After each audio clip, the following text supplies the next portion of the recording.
Well, good afternoon and welcome to Live Impact News right here on 13 News Now Plus. 1:01 p.m., March 25th. It is a Wednesday afternoon, and we've got 2 hours of all of the most breaking, most impactful news for you. But before we get to any of that, we must introduce the People's producer, Nia Campbell. Nia, we have had a bevy of technical issues this week, but I think it might be smooth sailing today. Knock on wood.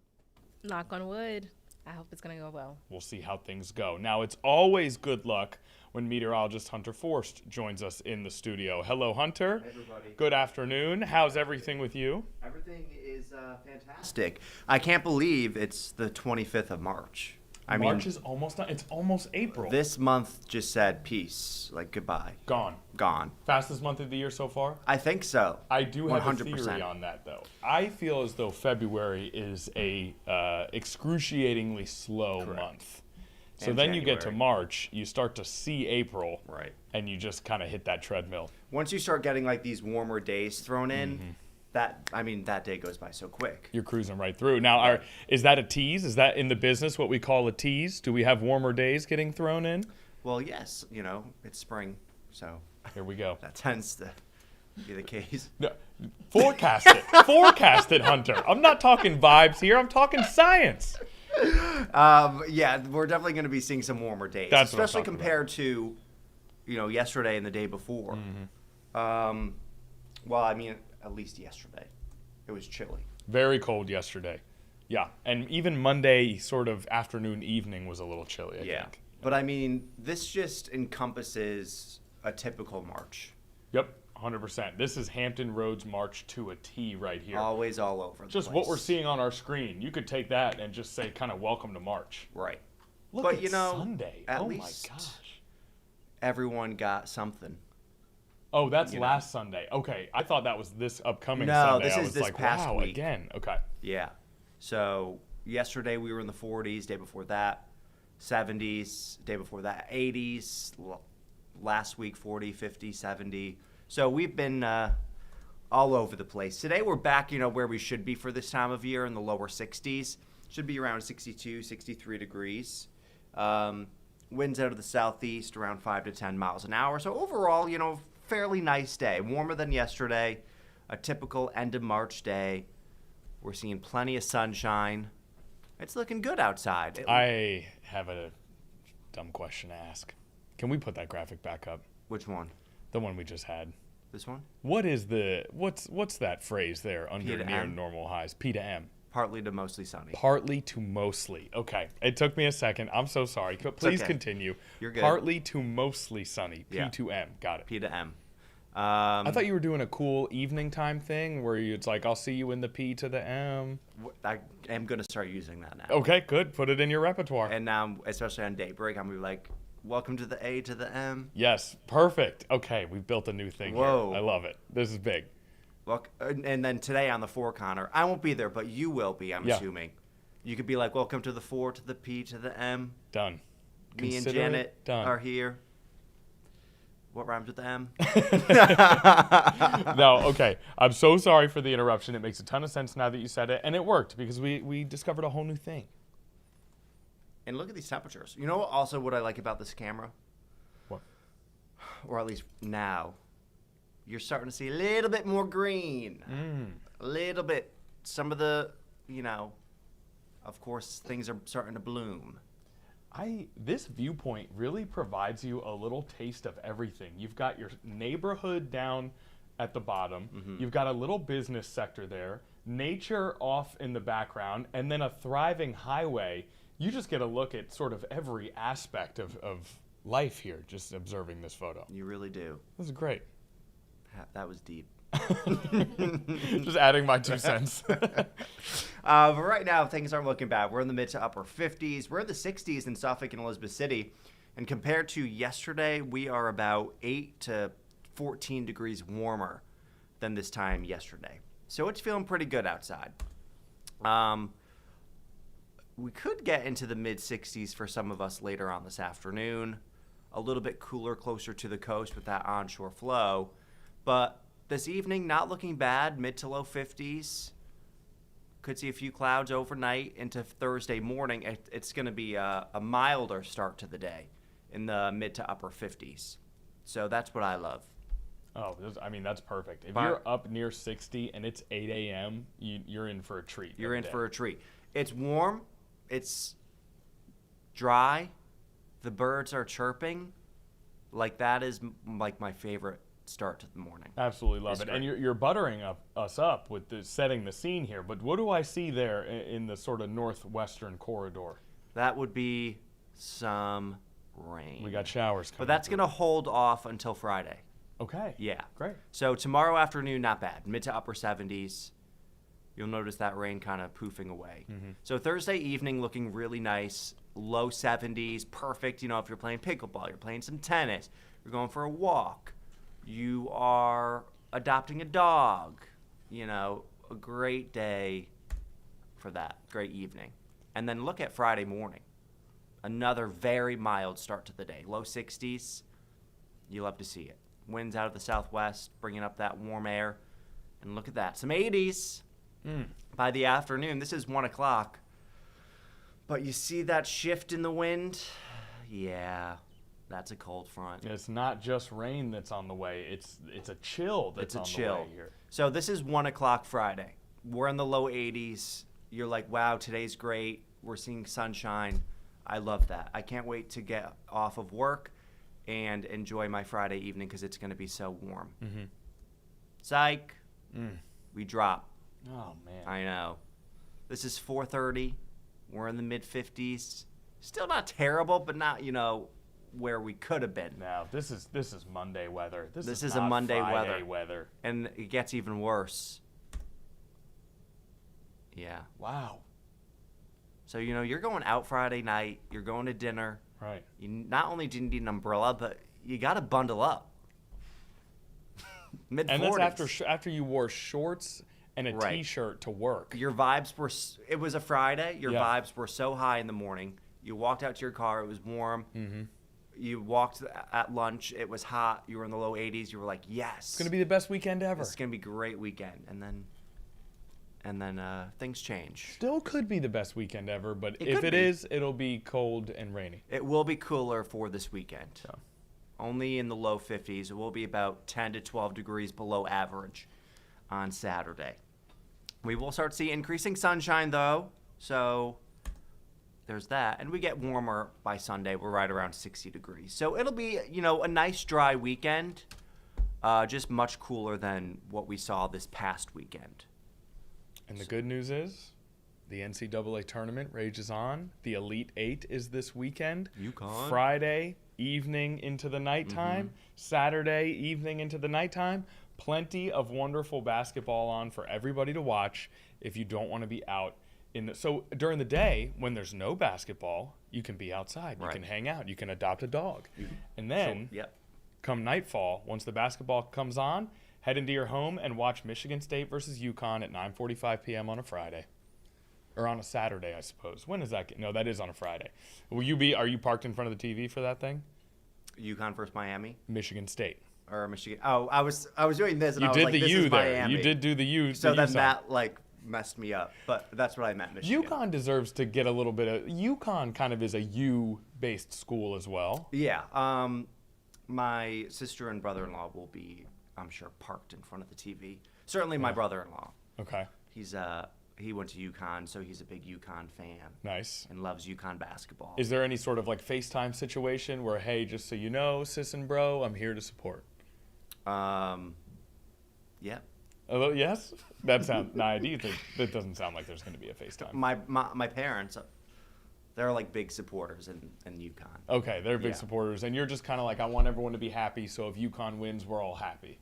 I do want UConn to win, of course. Okay, You know, gotcha, it's my gotcha. home state. That is your home state? All right, we'll And, keep an eye on that. That's our game of the week for Live Impact And I News. mean, UConn men's and women's is just, elite. A monolith of basketball So- success. Yeah. Yeah. Oh, yeah. Have you been to a game in stores? Is it crazy? It's crazy. Have you been to one of the women's games? I have been, yes. Is it- I I've think I heard went to it's- one of the women's games, though, in Florida. Oh, They were you playing went and caught 'em on the USF, road. I believe. They were in your neck of the woods, your Yeah. new neck of the woods, and so you went and caught them. Yeah. Okay, nice. I All went with right, my grandparents. So, hey, My little bit of grandparents rain. were big UConn women's fans. Oh, this like is, from ever since I was like, even before like thinking about college. Yeah. Like even when I was like 5. Early 2000s. Like early 2000s. We're talking Sue Bird, Diana were all- Taurasi yeah. era. Okay, very nice. So this is a legacy. Yeah. The Forced family, the first family of UConn. Okay, good to know. Yeah. That'll be our game of the week. We're rooting for them here on Live Impact News, and it'll be cold and rainy. So go inside, think about the Forced family. Thank You know, you. we're all kind of pulling in the same direction here. When is it going to be cold and rainy? It'll be cold and rainy Friday Eve. Right. And that's when the game is? And that's when the game Got is, it. 9:45 p.m. Friday. Wait, that's kind of late for a game. It is a little late for a game. Those East Coast start times for the Elite Eight. Naya just gave a look of like, that is too late. 9:45. Not too late. Are you going to watch the UConn game to support Hunter and his family? Sure. Thank you. All right. Naya's in. That's what I'm talking I about. appreciate that. Oh, Naya, did you just pull up the next 10 days temperature trend? And do we have an 85-degree Thursday headed our way? Perhaps. Look at that. That is beautiful. That's next Thursday, though. Next Thursday. Right. Yeah. This Thursday that's- also warm. Yeah. That could change. Well, let's keep our eyes on the bright side here, We're Naya. just, this is, yeah. I mean, I don't think it's going to be a 85 on the nose. Right. But it gives you a trend, an idea of what we can expect. Yeah. We're expecting some warmth. I respect the graphic. I'm just trying not to get his hopes up. Right. Oh, they're I don't think, it's going to be 40. they're already up. You know. My hopes are sky high. I don't want you to plan like an outdoor activity. Already did. Just did. While you guys were chit-chatting, I sent out some texts. We're going outside. And this is great too. This is not bad at us for No. all on this Wednesday afternoon. No. Things are looking good. Just cooler today. Little Well, bit it's cooler. warmer than yesterday, but still, it's not 80. What we see today, this is about average for this time of year. Yeah, our average is like 63. Okay. So, pretty similar. Okay. Overnight tonight, upper 40s to low 50s. Comfortable for overnight. We'll take it. We'll take it. A little midnight stroll. Sure. Why not? 52 in Hertford, 50 in Manio. Beautiful. Take me somewhere I hate to put you on the spot. sunny. That could have and gone anywhere from the time that long A came out. That could have gone anywhere. What's up, Naya? I hate to put you on the spot, Hunter, but do you have an allergy report for us? I do. As Oh, a matter of fact. Now, Because while my you pull that allergies up, are going Hunter, crazy. Naya, this is a personal request, it sounds Yes. like. What's My- going on? Talk to us. My allergies are just going crazy. I know this time of year it's time to pull out the allergy medicine. I always do so, but I'm finding that it's not really helping. How do you typically, are your allergies, is it all nasal? Is it a lot of coughing? Is it a lot of, is it Nasal. eyes? This year it's a lot of me clearing my throat. Like, what's that yeah. all about? Yeah. Oh, that's a new symptom. Yeah. And you had some of that going on last week, too. Okay. Oh, Getting a little too bit in my personal business. No, I'm saying your allergies were kicking in last week. And you said they were allergies, and I was like, I don't know, Naya, I think you might be getting sick. And I think you were actually right. I'm here to admit that I was wrong, that I it was think I allergies just the need a whole new time. allergy assessment Okay. to figure Yeah. out what it is that I am allergic to. That's why Hunter's here. That juniper. Well, no. I think I would go to a doctor for that. yeah, I was like, Okay, that's on. You know what? That's my bad. Hunter, no diagnoses. I thought you just meant how the outdoors are looking for you.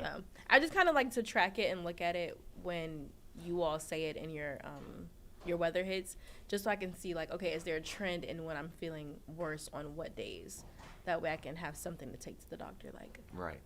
this is what I'm feeling when Juniper is out there. That darn juniper. Juniper. That's a nice name, though. A little bit of Juniper? birch. You like juniper as a baby name? Maybe. Maybe not. Naya, we need a ruling on this. Juniper is a baby name? Yeah That's or no? really cute. I think it is adorable, actually. Yeah, good call, Hunter. Thank you. Gosh, Hunter's on top of his game today. Wow. Okay, well, that was a quick allergy report. Naya, did you get everything you need? You didn't even say He it. didn't even say anything. But I appreciate you. Tell it- I Hunter, mean, tell all us you had about to it. look at was low, medium, or high. It said high, Okay. Thank you, Hunter. Okay, thank you. It was up there for 10 minutes. It's gone. I look and it's just we're on the 7-day. We're off the allergy report. So it's high today. Yeah. Okay. Thank you. You're welcome. How's the 7-day looking? It looks good. Okay, here we go. It's like Let me ask you this, Hunter. It's so difficult. Something I've noticed. Something I've noticed for you guys as meteorologists. Yeah. Is on a day like Friday. Right. When you have this one column where you can put a temperature, but you know that Friday is going to contain a multitude of eras of temperature. Mm-hmm. How do you guys handle that? Can we start slicing these columns into pieces? That must be so frustrating. Normally, we would have, like, when you look at the 7-day later on today, Yeah. during the 4 or during the 150s, there's going to be an arrow pointing down next to Okay. 79. Okay. So that shows you that temperatures are going to drop through the afternoon on Friday. Mm-hmm. So it's not going to be like a typical, warming trend of Right. the day. Okay. But I know what you mean. I'm sure people message you and say, hey, I thought it said 79, and I'm outside on Friday at 6 o'clock. Technically, and it's 50 it's whatever. showing you the high temperature for the day, and Right. technically, that's going to be 79 is that high temperature. Yeah. It's just going to come much earlier in It's the just day gonna- than right. usual. So when you're talking about the 7-day forecast, you kind of share that. Yeah. When you're ending the forecast Mm-hmm. or you're ending your hit, you're like, oh, remember 79 on Friday? That's going to be late morning, early afternoon. A little bit of context. And then temperatures are going to plummet heading into the evening. The graphics are merely a supplement to your description. Yeah. Okay. Got it. Right. All right. What else you got for us?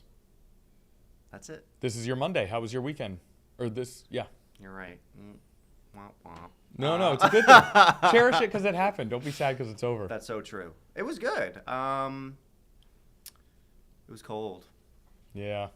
That you kind of got played on this one because Saturday, Sunday were quite nice, and then Monday, Tuesday were a little chillier. Yeah. But it's all going to flip for you. True. Look at next week. It's all Right. going to flip. Hunter Forrest, the very best in the biz. Thank you for joining us. Thank You you. gave us some song. You gave us some dance. You gave us a 10-second allergy report.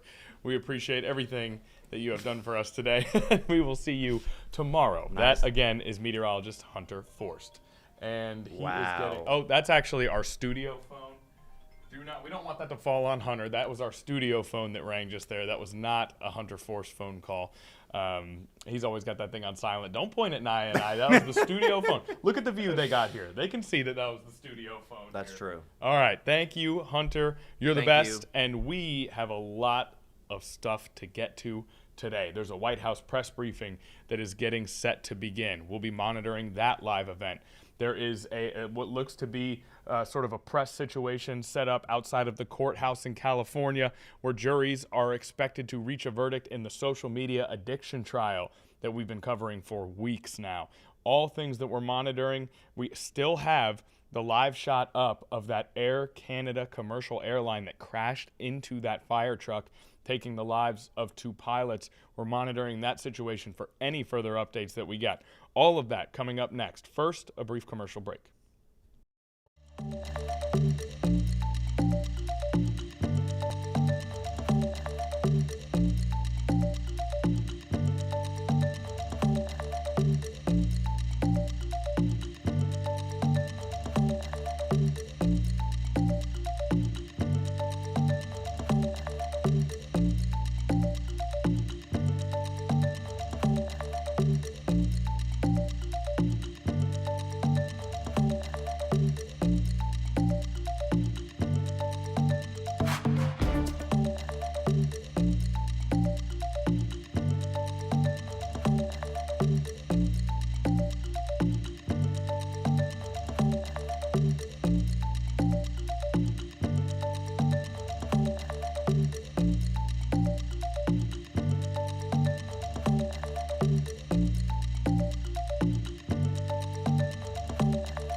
All right, welcome back to Live Impact News right here on 13 News Now Plus. As always, we greatly appreciate Hunter Force for joining us. And now we are going to move to an event that kind of the tentacles of which have stretched far and wide throughout society. That is the combination of lack of DHS funding that has impacted TSA workers, which has now impacted air travel, which affects so many of us, and then has resulted in ICE agents being sent to airports, which pulls in a whole nother political aspect of this situation. And as we speak right now, there's testimony going on with the deputy TSA administrator, the head of FEMA, and members of the House of Representatives who are having a hearing on the impacts of this Department of Homeland Security shutdown. Currently, Texas Congressman Al Green is speaking. We're going to go live out to that hearing and listen in before heading to our other live events for the day.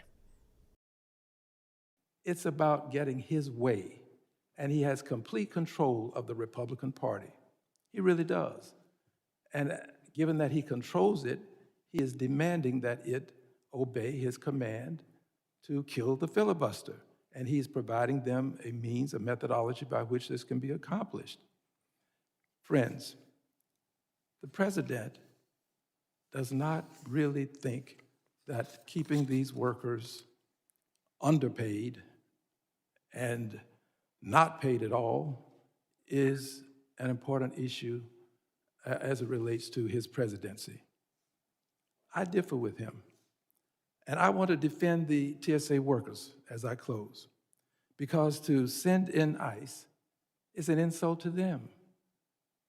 There has not been any meaningful indications that the workers were not managing well the crowds that were there, the people who were coming in, the public, the flying public. There's not been any meaningful indication that they have been doing a good job. And to somehow conclude that ICE is necessary, notwithstanding the fact that a good many members of the flying public are antithetical to this, is an insult to them.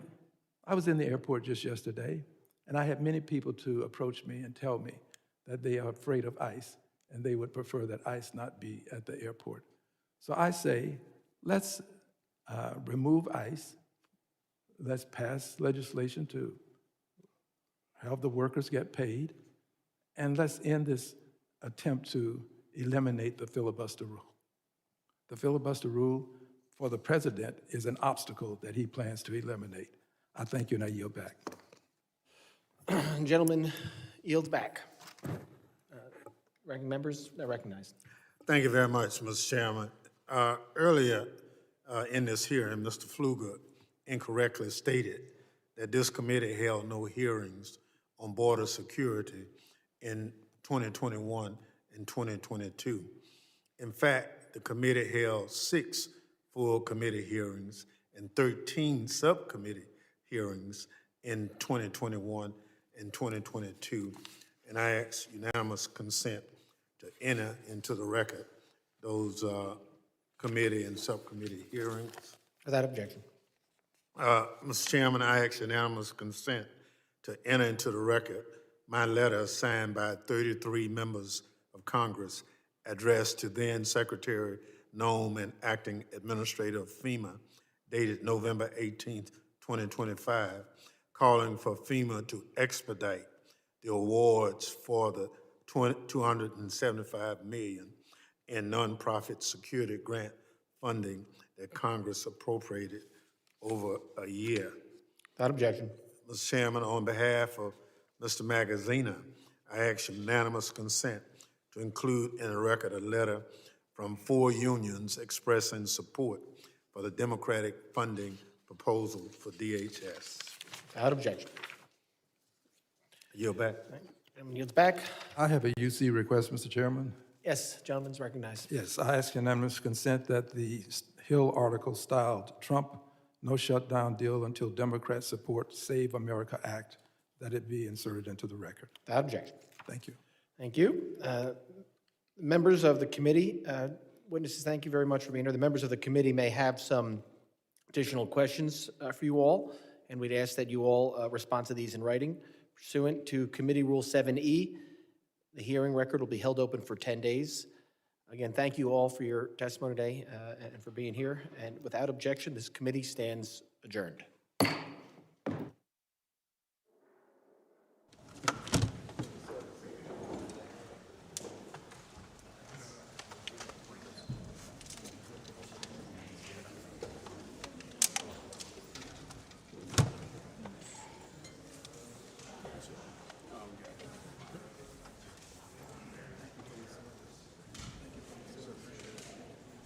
Okay, so as you can see there, that particular portion of the hearing is ending. We didn't get to listen to very much of it. Now, we did record a bunch of that hearing earlier today. Now, the situation with the Department of Homeland Security, specifically as it pertains to TSA, workers not getting paid, many calling out how that is impacting air travel.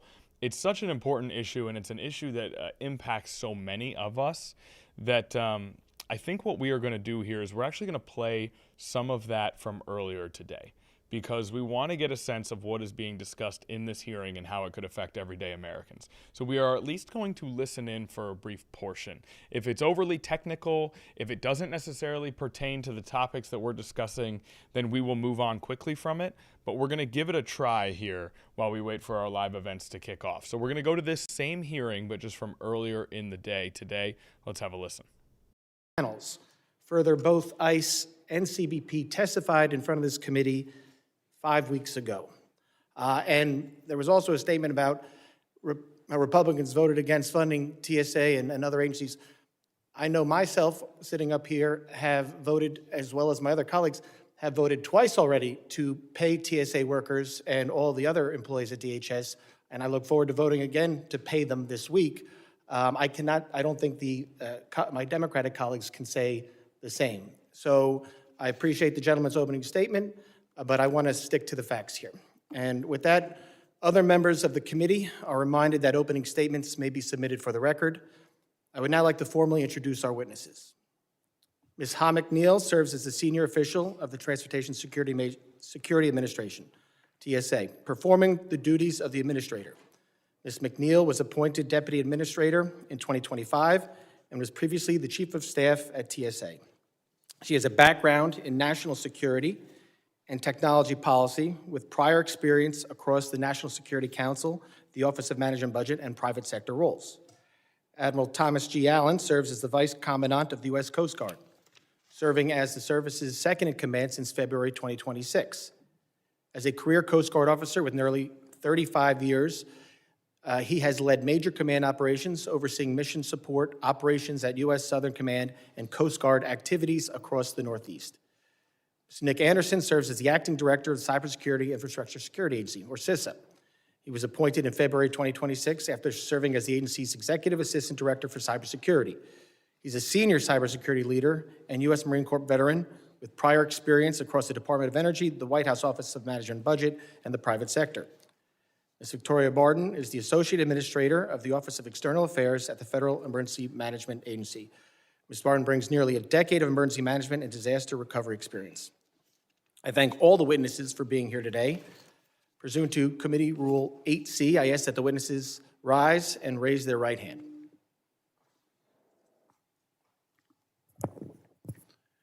Do you solemnly swear that the testimony you will give before the Committee on Homeland Security for the United States House of Representatives will be the truth, the whole truth, and nothing but the truth, so help you God?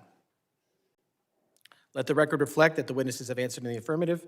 Thank you, and please be seated.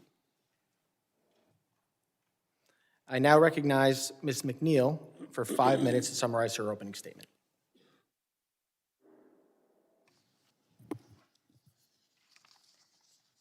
Chairman Garbarino, Ranking Member Thompson, and members of the committee, thank you for the invitation to testify before you today on behalf of the Transportation Security Administration.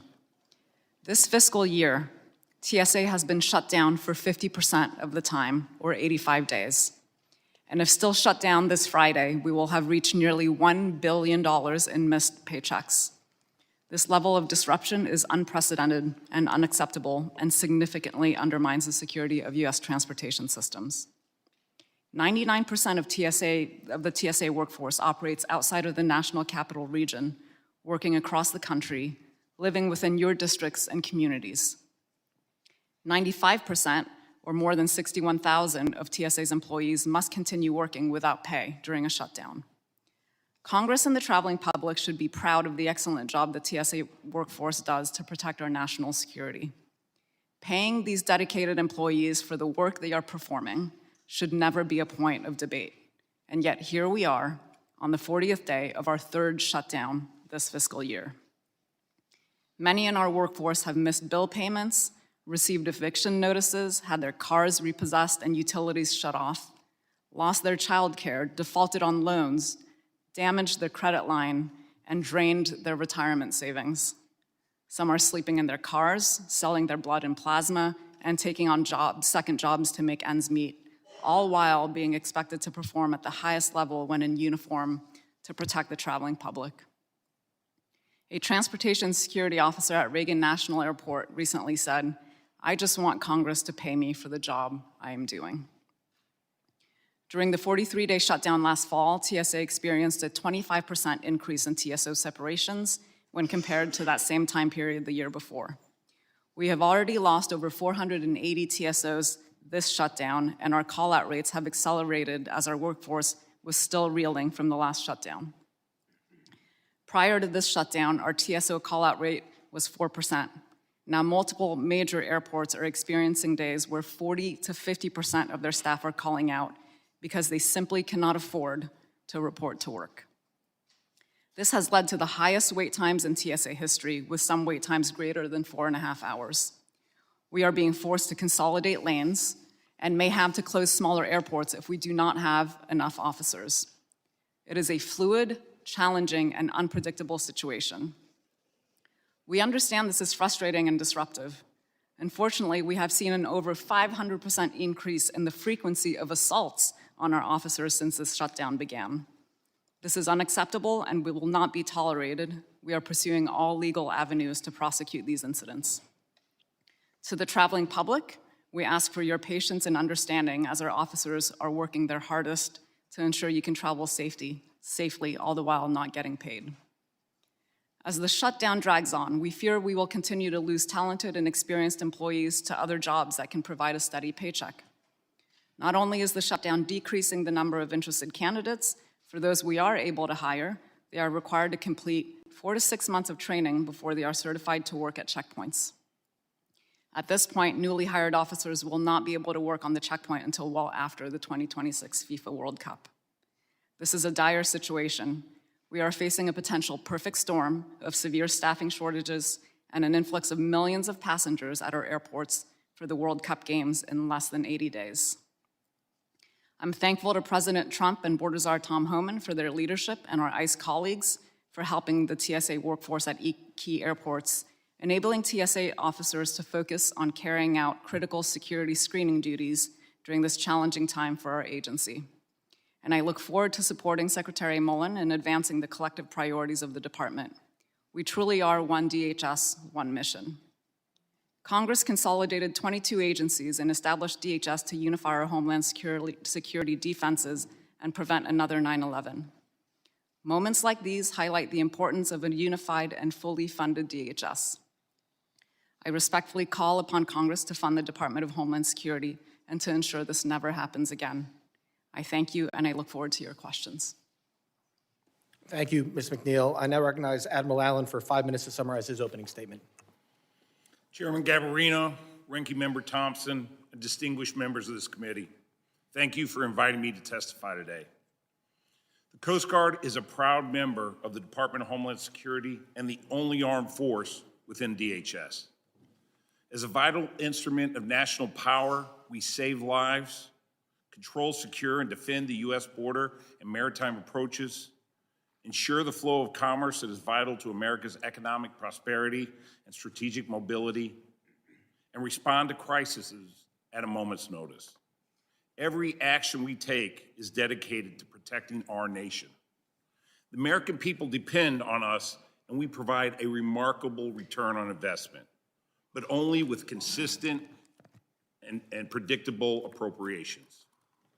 For 85 of the last 176 days, almost 50% of the time, the Coast Guard has not had funding needing to operate and pay our workforce. Most importantly, the lapse is creating an unacceptable financial strain on our people. Our dedicated civilian employees have already missed several paychecks, leaving them without resources to support their family. Our military members and their families are operating under grim uncertainty of whether they will receive their next paycheck. And our deployed crews conducting critical national security missions are accumulating thousands of dollars in expenses with no way to being reimbursed. These realities erode the sacred trust our men and women have in the nation they serve. The work our crews perform every day is dangerous. Any distraction puts our crews at risk. From our tactical boarding teams executing counter-narcotics missions to our rescue swimmers deploying from helicopters into rough seas. Our crews should not have to worry about if their families will be able to pay rent or buy groceries. The shutdown is also eroding mission readiness and causing severe financial hardships for businesses who provide us with goods and services. A few examples. We ceased many preparations for FIFA World Cup and America 250. That's only 79 days away. We have incurred over $200 million in obligations to industry partners for operations, a bill we are prohibited from paying until this shutdown ends. We can't pay over 5,000 utility accounts, putting us in imminent danger of widespread shutdowns to critical infrastructure. And our inability to pay for parts and services risks triggering stop work orders, which could worsen our existing maintenance backlog and impact readiness.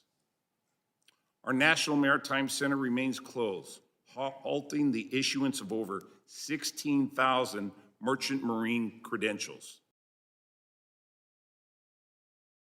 Okay, welcome back to Live Impact News. A couple of really shocking statistics that came out of just that first portion of that hearing.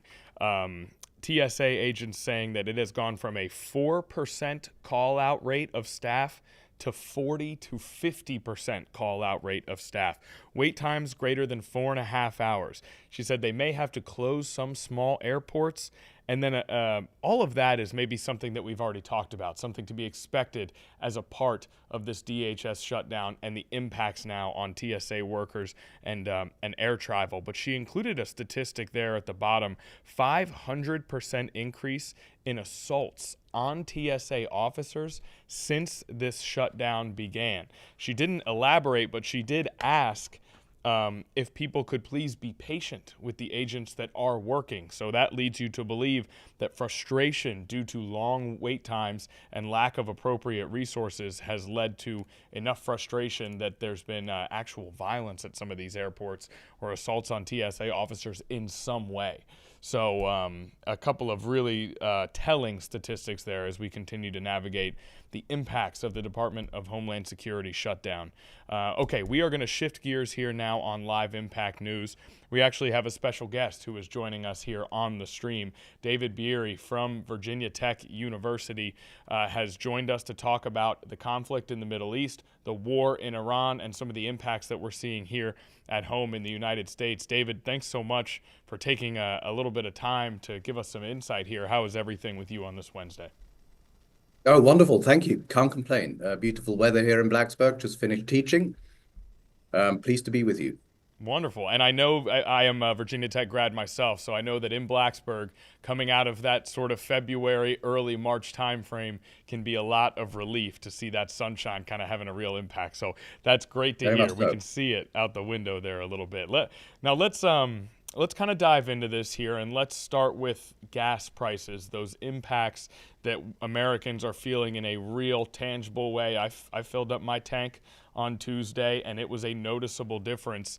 We've been over it quite a bit when it comes to the Strait of Hormuz and the 20% of global oil that comes through that particular water passageway, the difficulties that we've encountered geopolitically with reopening that during this war.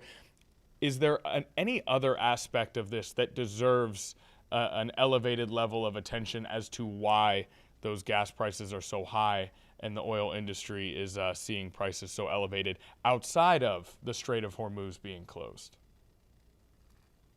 But really, the answer is no. There are no prizes for guessing. The only question is the order of magnitude. I mean, in total, we are seeing, as I'm sure your viewers have heard repeated time and time again, that this is the largest oil shock in history. Now, the only thing that we can do is go back in history and sort of see what that might mean for gas prices at home, and so on. We're not quite there yet. I mean, only in 2022 we saw 450 at the pump. So there is still a little hopefulness in there, which doesn't mean that our budgets aren't already much more strained than they perhaps were in 2022. But beyond that, petroleum is a global commodity. It's priced on international markets, and markets have reacted as they always do to supply constraints and geopolitical uncertainty. And so, with Russia's invasion of the Ukraine, it was geopolitical uncertainty, not supply constraints themselves, that actually drove markets. So it's difficult to see how that ends well, and perhaps we can have a moment or two to talk about the consequences at home beyond simply the pinch that we're feeling. Of course, please, we can absolutely go there next. If you would please give your summary of those real tangible consequences we're feeling besides the prices at the pump. Well, it is with price increases in general. America runs on petroleum, whether it's diesel, whether it's air fuel, gasoline for cars. So our transportation industry relies on petroleum, and that means price impacts in that industry will be felt throughout the economic system. And this is exactly what happened in 73 and 79 and later points in our more recent history. And so that means inflation will be baked in to a variety of processes, and we're already seeing the first signs of it this weekend. The Cleveland Fed's specialized research unit called Nowcast, Inflation Research Unit, has released its first estimates of where inflation is going to head in March. And it's already significantly up month on month compared to February. We will recall that the Federal Reserve at its meeting last week, at the FOMC meeting last week, sort of viewed this shock as of a temporary nature. This is the true test of the resilience of the American economy, to see what will happen with those spikes in energy costs that are there, that are real, in the next few months. So a test of the American economy is an interesting way to phrase it. I guess, as you said, guesswork is kind of a difficult thing to implement here in an efficient way. But if you had to sort of try to map out how America will do on that test, what are main indicators that you're looking for, and how do you think we'll fare? Well, we have two indicators as economists. One of them is the past. We can sort of abstract and see how similar shocks or different situations, how the American economy has fared. And then we have our own ways of modeling things going into the future. And that combined gives us predictive capacity or capabilities. In the case of looking back, America's economy over the last 10 years has actually proved to be the most resilient economy in the advanced industrialized world. We came out of COVID stronger than anybody else. Now, in part, that had to do to some extent with the very problem that we're faced now with, and that is pent-up inflation due to the highly effective programs of the Biden administration. And so that always comes, it's a bit of good news and bad news at the same time. There is a view that these federal interventions, COVID-related interventions, have at least had some responsibility for bringing us inflation. And now we're at a point again where inflation is the key problem. The not so good news might be if we look to the past to see what can be done about inflation. The Fed over the last 2 years has been relatively gentle in terms of bringing inflation down towards its target at 2%, down from 7%. But if we look at the 79 crisis, where Paul Volcker then was chairman of the Fed, had to do something quite different. Be much more aggressive in terms of hiking the Fed short-term rates up to 15-20%.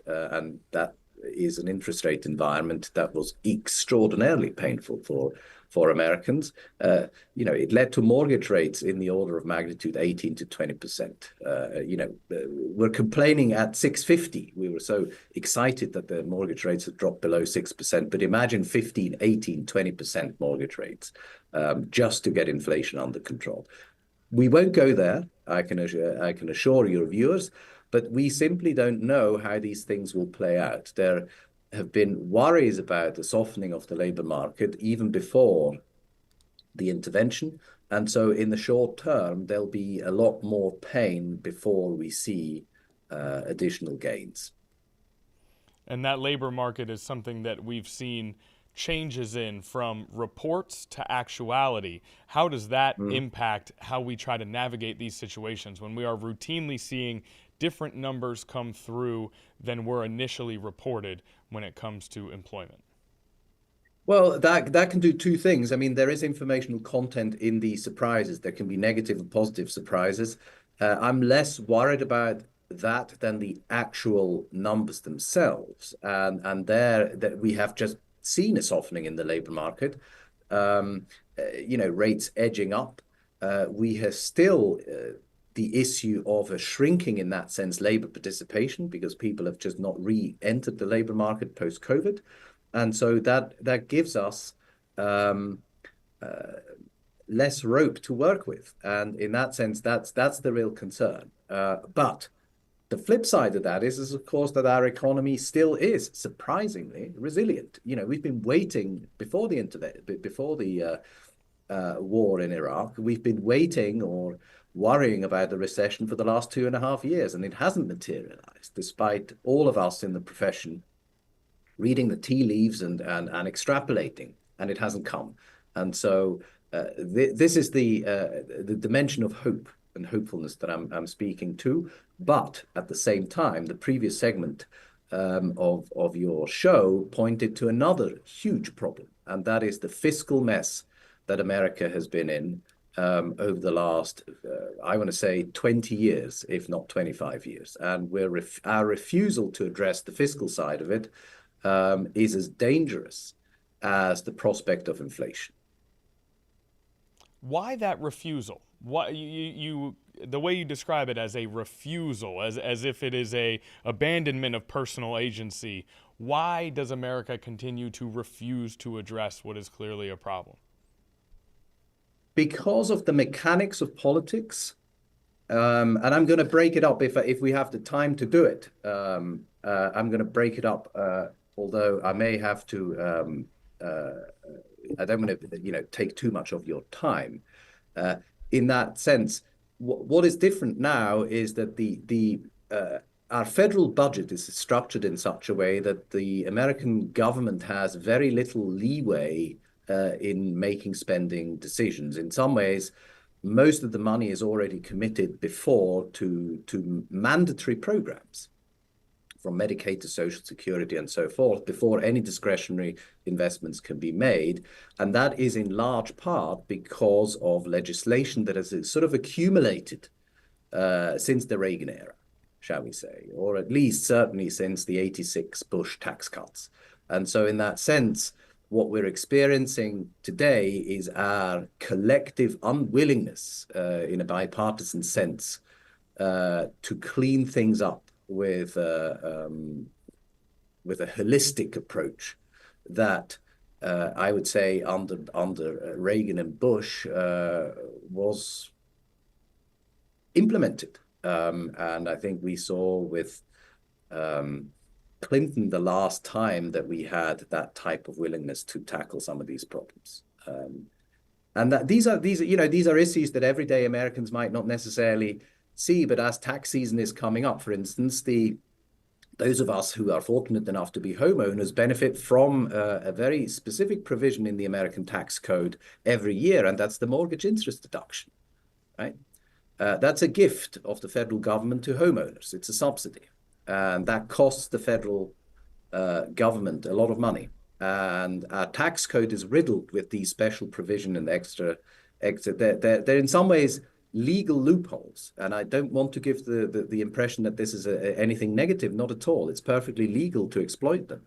But it costs us a lot of money. And it creates a gap in the budget that eventually takes us from worrying about going into federal bankruptcy, as we did two summers ago almost, to government shutdown after government shutdown after government shutdown, simply because we cannot make ends meet. And of course, in this particular shutdown, things are a little different because there is a rather strange, I think, game of politics being played for defunding agencies that are vital for the economy. And that's something that we've talked about quite a bit on this show, is the increase in the number of government shutdowns. And it sounds like it's something you've observed as well. I want to go back to something you said originally as we were talking about gas prices, and you noted the long history of conflicts that have had these sort of impacts and how America has reacted. I'm wondering, with the how drastic we've seen the impacts be here at home when it comes to gas prices, knowing that we've been in these conflicts before and we had a template to work off of, understanding that there have been conflicting reports as to whether a closing of the Strait of Hormuz was even expected. Do you feel as though we entered into this conflict unprepared, and that is part of the reason why we're seeing these impacts, or was there simply no way to enter this conflict without these impacts? That's a really difficult assessment. You see, as an economist, I can say, well, there are two considerations: those of national economic security and those of sort of global security. And sometimes you have to. All wars have an economic dimension to it. I mean, we would be very much mistaken not to think that the Napoleonic Wars, or even Caesar's wars, or the World War II, did not have economic dimensions to it. They were all about. In some ways, it's all about economics. In our case, the question of when to do it and how to do it is, of course, one. I would certainly not say that we weren't prepared. That would be, in some ways, foolishly arrogant of me to presume that I would know what levels of preparation by the most powerful army in the world would be. If I have quibbles over certain strategic issues, it may be so, but maybe even that strategy itself has a point. Because we have to view this as a sequence of, in econ terms, games that is being played over particular types of horizons. And so in that sense, was it the optimal point to be doing it? Maybe not necessarily so, or the contrarian view could be it was precisely the right moment because America's economy is doing so well. And I want to, you bring up the Napoleonic Wars and World War II. I want to ask a question that on its face I feel like is maybe a little bit reductive, but in the past, a World War I, a World War II, I know that in my education on those wars, those were conflicts that spurred job growth in America. Now, it was a very different type of warfare and a different type of economy at the time. We talk about how the labor market has been struggling. Could there be positive impacts on the labor market from the war itself?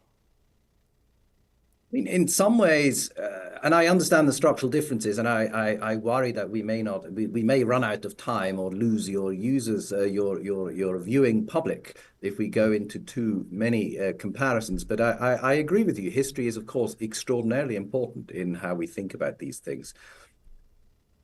This current engagement may have geopolitical similarities with World War II, but certainly not with the larger rearrangement of the Western or Northern Hemisphere and the axis of evil. Having said this, you point out something really important. In some ways, we tend to forget what this president's larger agenda was, which is to extract America from a multipolar globalized system and to focus it on itself.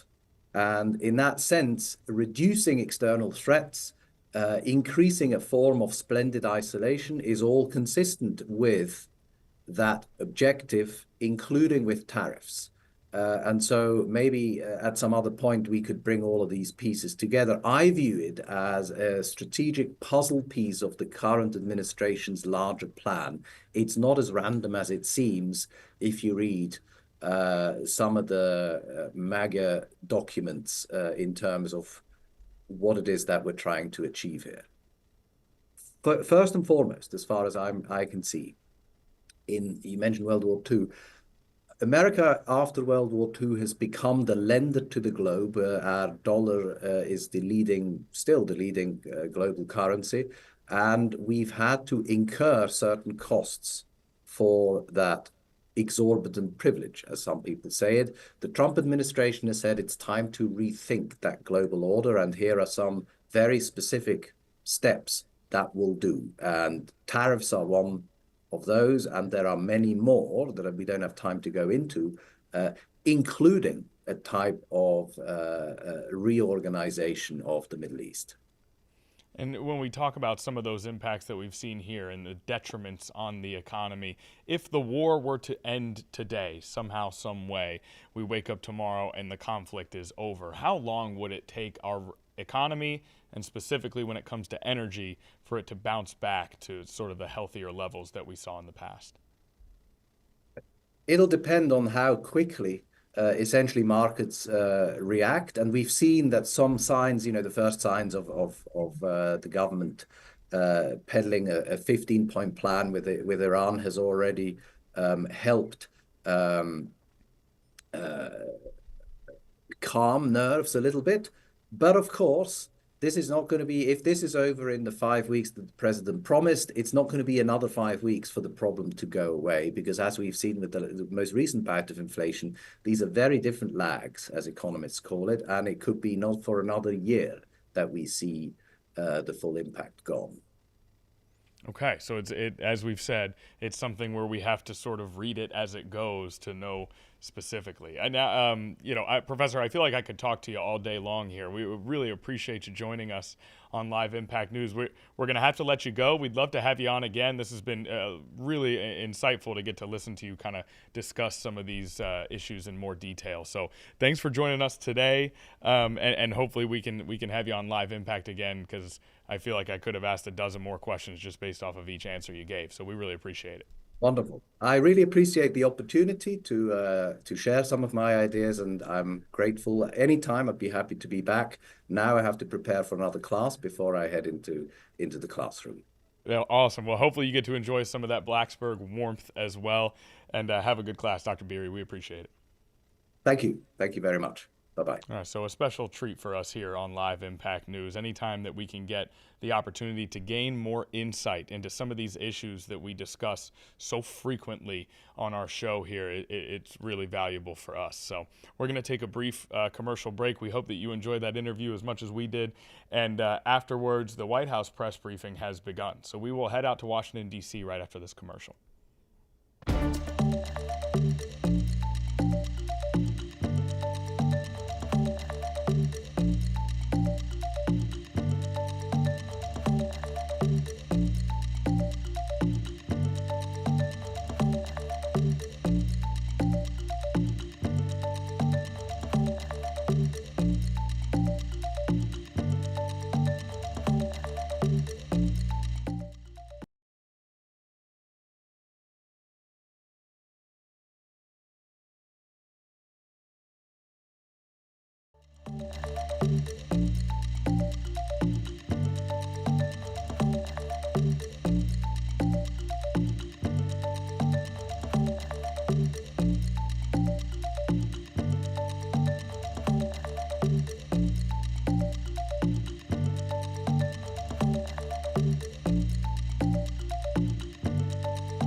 All right, welcome back into the studio. We're not going to waste any time. We're headed straight out to Washington, D.C. The White House press briefing with Caroline Leavitt is live as we speak.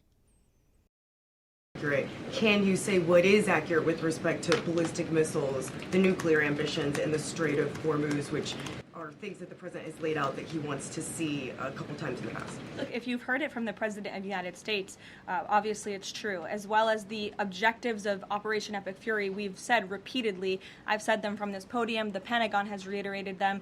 That's why we've taken military action to achieve them. So of course, those are goals that we want to see, but this full 15-point plan that's been floating around in many of your outlets, there's a lot of misinformation to that as well. And again, I would caution you from taking things from anonymous sources rather than verifying them directly with the White House. Christian. Thanks, Caroline. 2 on Iran. First, would the president consider loosening asylum restrictions for Iranians trying to flee the country right now? Again, that's a question for the president. I won't get ahead of him on that. I haven't talked to him about that. Okay. And then secondly, you mentioned at the top that Iran would be hit harder than they have been to this point if they don't recognize the fact that they're losing this war. Could those strikes happen before this 5-day negotiating window closes if the president doesn't think they're negotiating in good faith? You're asking me to tell you if the commander-in-chief would authorize very strong strikes against the Iranian regime. That's not something I would ever reveal from this podium, true or not. Phil. Here, in the back. Thank you, Caroline. I was wondering if you would respond to some of this criticism of the administration from past allies like Joe Kent, who have said that the president's red line shifted from Iran cannot obtain a nuclear weapon to Iran cannot pursue nuclear enrichment. What is the administration's response to that criticism? I think the president and I have both strongly responded to the criticism by Mr. Kent, who unfortunately resigned in disgrace and accused the president of basically being controlled by foreign countries and foreign manipulation, which is a ridiculous and laughable assertion. So his accusations have zero credibility as far as this White House is concerned. The question of the red line shifting from no nuclear weapon to no nuclear enrichment, is there any substance to that argument? I think the president has been quite clear in what he wants to see from the Iranian regime, which is why he chose to launch Operation Epic Fury in the first place. Reagan. Thank you, Caroline. I have a question for you on the SAVE Act, and I'd like to follow up on the DHS shutdown. Sure. First, Senator Mike Lee. The Save America Act. Save America Act. The president corrected me yesterday. It was my fault. Senator Mike Lee said it's essentially impossible to pass the Save America Act through reconciliation. What's your reaction to that? Is the president worried that that strategy might fail? I think he's willing to try all strategies. I spoke with him about this yesterday, and he said if we can make it work through reconciliation, let's absolutely do that. These, again, are common sense policies that are backed by the vast majority of voters across this country. The only people in this country who don't support them are politicians on Capitol Hill, and you all should ask them why they don't want voter ID, why they don't want proof of citizenship to vote in our nation's elections. Again, these are common sense proposals that are wildly popular, and the president is willing to use any means necessary to get this legislation passed and onto his desk. And then on the DHS shutdown, do you expect deportations to decrease while ICE is in the airports? And what are the trade-offs of having ICE in the airports right now? Well, to address this obviously short-term problem and the chaos that has been sowed by these Democrats on Capitol Hill, to address the lines and to get Americans traveling and get them to where they need to be. So the president, I think this was a creative solution, again, that was criticized, but we have seen wait times decrease, not as much as we'd like. Hopefully they will continue to, but at major airports over the course of the last few days as ICE has been facilitating with travelers in these airports. Sure. Thank you, Caroline. On March 6th, the president said in an interview with Reuters that the U.S. should have a role in choosing Iran's next leadership. Now that we're almost 4 weeks into the operation, is that still the president's assessment of where things should go? As I've said repeatedly, I think the president obviously believes the United States wants to have someone in leadership position in the Iranian regime that will be much more favorable, that will be willing to work with the United States, that will no longer chant death to America. These would obviously be good common sense things for the United States and for our allies. I think that's what the president meant when he spoke with Reuters that day. Go ahead. The president yesterday said that he had achieved regime change in Iran because the regime has changed. In terms of... I mean, has it not? Well, the leadership... Their entire leadership has been killed and nobody has really seen or legitimately heard from this alleged new leader. So wouldn't you say there's been a change in the regime? There's been a change in leadership. I mean, do you There's been feel a as change in though the regime leadership, which is what the president said. So thank you for confirming he was right. I mean, do you feel as though you've achieved leadership level or the personnel in place right now in Iran that you're satisfied with? I mean, have you? I think it's too soon to say. In terms of highly enriched uranium in Iran right now, is your expectation, I mean, the stated desire of the president has been to prevent nuclear weapons. Is your expectation that the end game here is that eventually Americans will be in possession of that uranium, or you'll somehow have some direct control over the highly enriched uranium that could be used to develop it? Again, this is a point of conversation that continues. I think you know the means in which the United States would have to take in order to achieve that goal, and that's a decision for the president to make. Brian, good to see you, Brian Glenn. Good to see you as well. Does the White House have a comment on a letter that was sent from Congressman Raskin to the DOJ alleging that the DOJ recklessly released damning information in regards to President Trump's documents? Yes, I saw that letter from Congressman Raskin this morning, who I would add has zero credibility, and this letter was clearly a cheap political stunt. What the congressman did here, Brian, and for everyone in the room who's hopefully not reporting on this as fact, is that he took untrue and salacious claims in a memo that was produced by Jack Smith, who has been completely discredited for his lawfare and his witch hunts against this president. And that information was unverified. It never even made it into the indictment because it was so unverified. And what happened to that indictment anyway? It was thrown out. And Jack Smith has been proven, again, to be a prosecutor on a witch hunt against President Trump. He tried to throw him in jail ahead of the 2024 election. The Biden Department of Justice was fully on board with this lawfare campaign. And in fact, this story that was concocted by Congressman Raskin was so ridiculous, I understand his communications team reached out to some outlets in this room who responsibly said, we're not going to write this because this is just too much. However, of course, MS Now did write that story this morning because they continue to be left-wing propaganda for the Democrat Party. But I think Jack Smith has been proven to be a liar and a fraud, and this is, again, a cheap political stunt from a Democrat on Capitol Hill who I think wants to get himself on cable television. Thank you all very much. Thank you.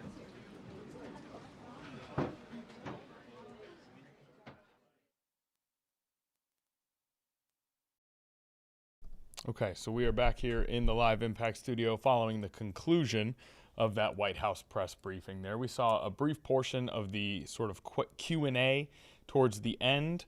We know that there was questions asked about airports and ICE being present in airports to assist TSA, which means just once again, we do want to note the information that we got from that TSA and FEMA testimony regarding the DHS shutdown. This is coming from one of the people who was testifying on behalf of the TSA. The number of staff calling out has jumped from 4% to 40 to 50%. The wait times are greater than 4.5 hours in some places, and they may have to close small airports if this continues. There has also been a 500% increase in assaults on TSA officers since the shutdown began. So obviously massive consequences when it comes to our air travel industry that we are seeing throughout the United States here. Now what we're going to do is we're going to take another brief commercial. I know we just had one, but that press briefing was relatively short as far as the part we were able to participate in. We're going to take another brief commercial. When we come back, more Live Impact News.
Okay, back here in the Live Impact News studio where we are going to break into some fresh news that we have gotten here just in the last hour or so, or at least news that we have sort of been able to dig into in the last hour or so. We don't know when exactly this news came out, but it's a case we've been following very closely, and that is that a jury finds Instagram and YouTube liable in that landmark social media addiction trial that we have been covering. Now, what you see on your screen is a live look outside of the courthouse. We are certainly hoping to hear from law enforcement, potentially, we don't know who exactly will talk. Did I say law enforcement? The brain is a little scrambled today, Naya. That is our first real true bump.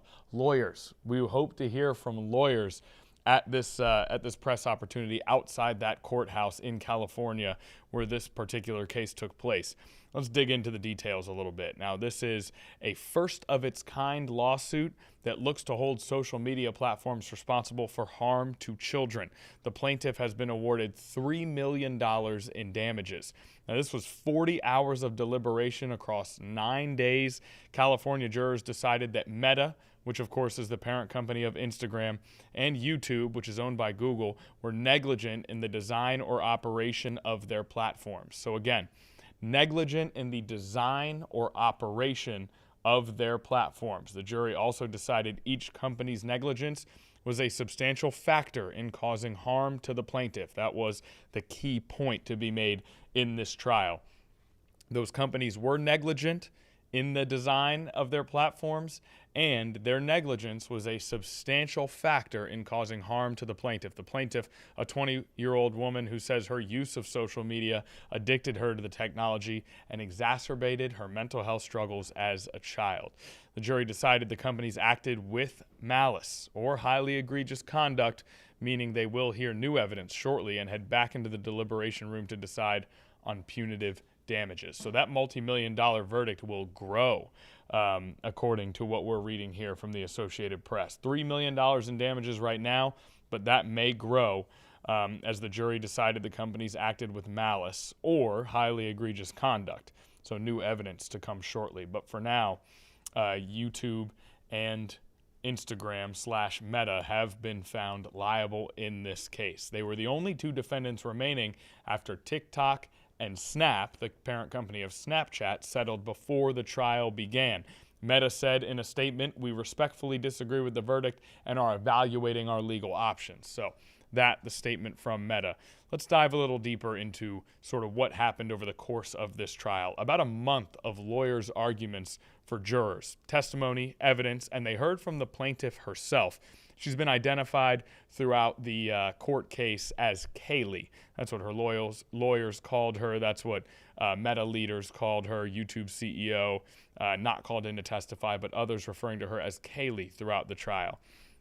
Now, she said she began using social media at age 6 with YouTube. She began using Instagram at age 9, telling the jury she was on social media all day long as a child. Her lawyers were tasked with proving that the defendant's negligence was a substantial factor in causing Kaylee's harm, which we mentioned earlier in this update that they decided it was, in fact. Now, what did they illuminate to prove that point? Well, design features that those lawyers said were designed to hook young users. For example, the infinite nature of feeds that allowed for an endless supply of content, autoplay features, and even notifications sent to the phone that may then draw the user back to the platform, where on that platform is that infinite feed, non-stop scrolling that we talk about so much now in our sort of estimation of the dangers of social media.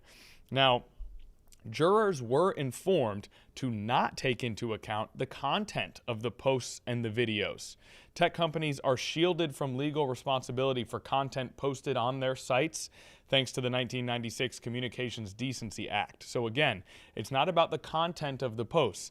It's about the design of the platforms that they say were negligent in their design in hooking young users or creating an addiction in young users. Now, Meta consistently argued that Kaylee had struggled with her mental health separate from her social media use.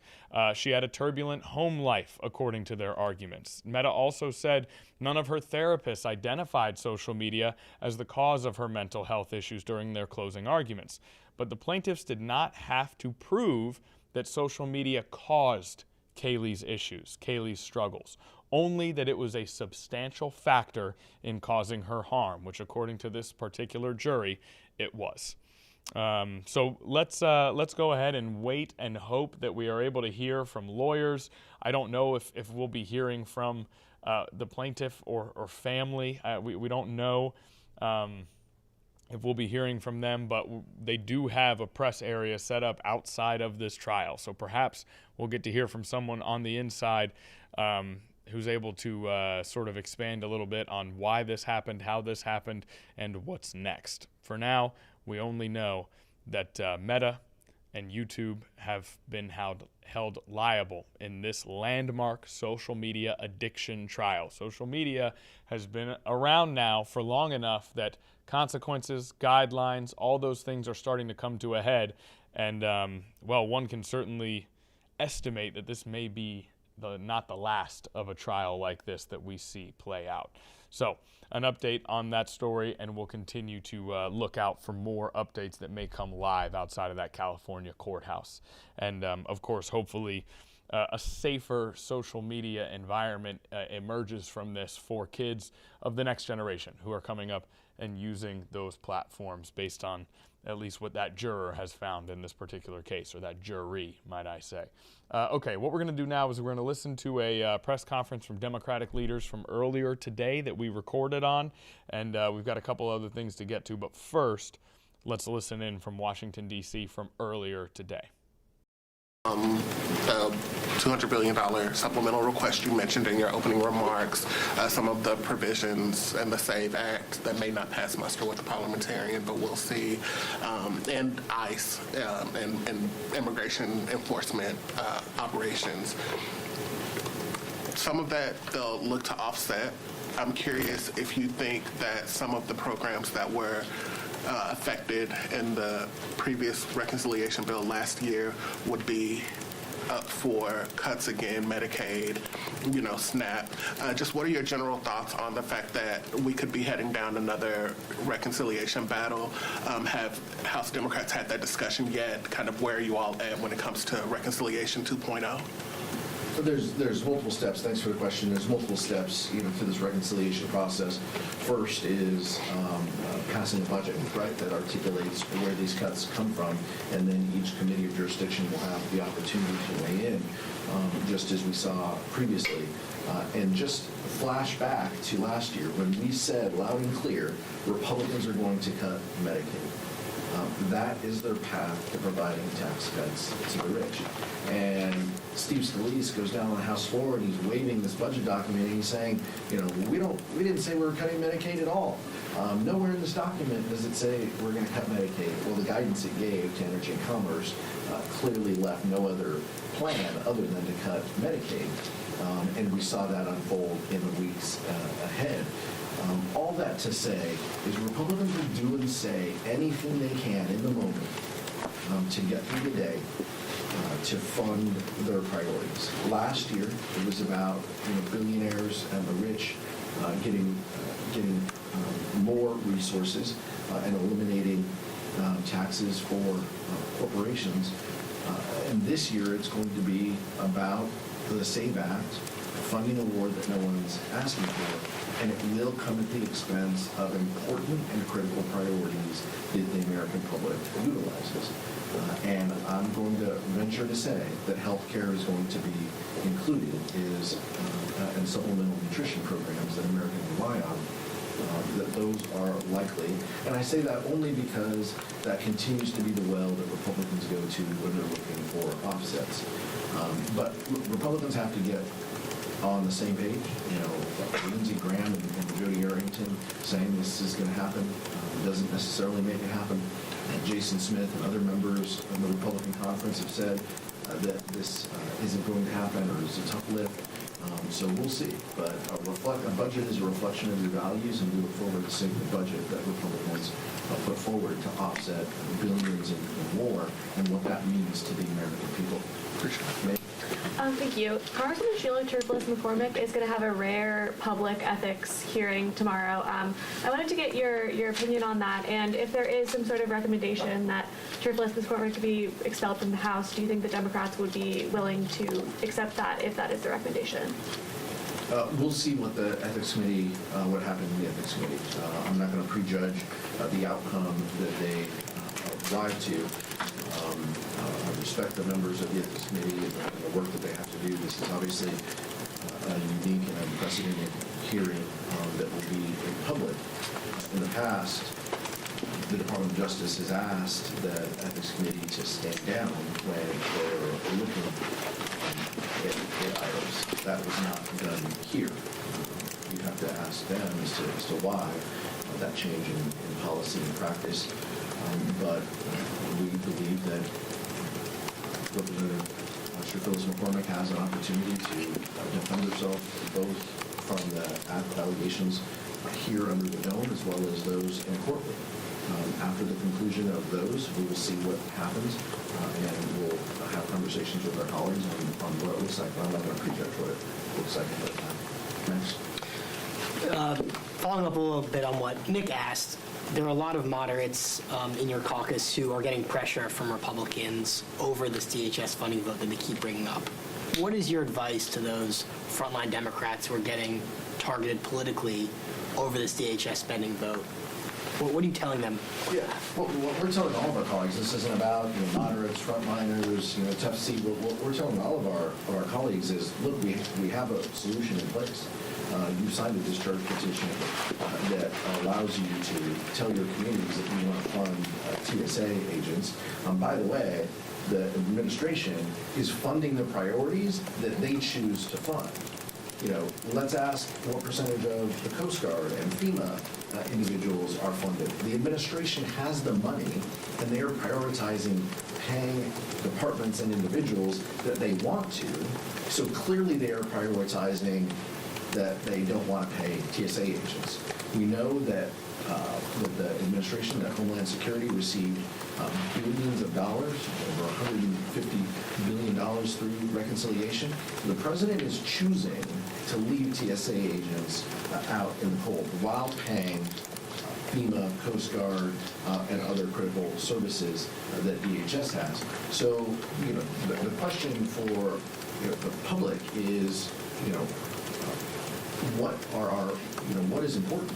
What do we value here? We value TSA, Coast Guard, FEMA. We value all of these individuals who are doing this hard work, and we want to fund them. And we want to prioritize doing that quickly. If, just as I said a couple weeks ago, if the Republican majority would put that bill up, we would support it. And so I understand that in some airports, they're experiencing huge TSA delays. The contrast of ICE agents being deployed to some of these airports, ICE agents, by the way, being paid, and just watching TSA agents unpaid do the work is pretty striking and incredibly unfortunate. These ICE agents aren't even sure what they're doing in these positions at these airports. But that is the chaos that the Trump administration wants, and they're intentionally doing this to TSA agents. We have a solution, we have a plan. Unfortunately, the president wants to attach the SAVE Act and make that the priority, the Save Republicans Act, to make that the priority, rather than coming to the table and discussing the importance of funding Homeland Security. How are you reading the results of the Florida elections last night regarding how they might impact redistricting in the state and Democratic midterm prospects more generally? It's a good question for our Florida members.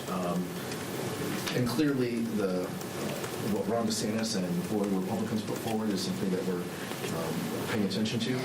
But overwhelmingly, in the competitive elections that have had, competitive special elections over the past 12 months, Democrats have outperformed. Not just outperformed 2 or 3 points, outperformed 12, 14, in this case, 20-point swing, I think, in this seat. By the way, this is the president's state representative. This is an individual who we're representing him and is a resident at Mar-a-Lago. And oh, by the way, he voted by mail, something he's trying to ban around the country. But it's convenient for him to do it, so he did it. But this just sends a resounding message, not just to Floridians, but to Republicans around the country, that the American people are fed up. They're fed up with the costs going up, and the president and this administration and Republicans writ large not doing anything to help them. They would rather spend billions of dollars on a war that they didn't ask for to put U.S. service members in harm's way, rather than addressing the issues that they care about: housing, health care. Those are the things that we hear about back home, and I imagine that that's what dominated the mindset of voters in Florida for these special elections. Thank you, sir. For a lot of times around here, a shutdown would only last a few days. We're now on our second, protracted shutdown of at least part of the government for this Congress. Recesses were usually good motivators to get folks on the same page and strike deals. Is there, something different about this Congress that makes it harder for, members to get on the same page on key funding items or other compromises? Is there something different? Is it harder to work with the other side here? What is the cause of this? I think that the Congress has changed over the years. I think members have become hardened in their positions, and some of the redistricting has created kind of brighter blue and brighter red districts, and maybe there are fewer members who are willing to kind of find that middle. But quite honestly, I think two answers. My default here, Tyler, is to answer your question, and I think two things come to mind. One is the president only has a passing relationship with the truth. He has an inability to work with Congress. He wants to be an authoritarian. He wants to make every decision and to not make us part of it. He doesn't want to treat us as a co-equal of truth. But the second is our Republican colleagues' inability to point to the first thing. And that's an unfortunate reality. Fewer and fewer members are willing to say in public, on the record, that the president's wrong, we need a new strategy, we didn't have a pretext to go to war, there was no imminent threat, the American people are suffering. They just won't say that, and they won't admit that their own policies and bills have made Americans' lives difficult, more difficult than when the president was first sworn in. So I think that makes it a little more difficult. Each one of us as members has relationships on the other side of the aisle. We try to find a way to work through things, but I think that there's some bigger pieces at play that make it more difficult. Right. Thank you.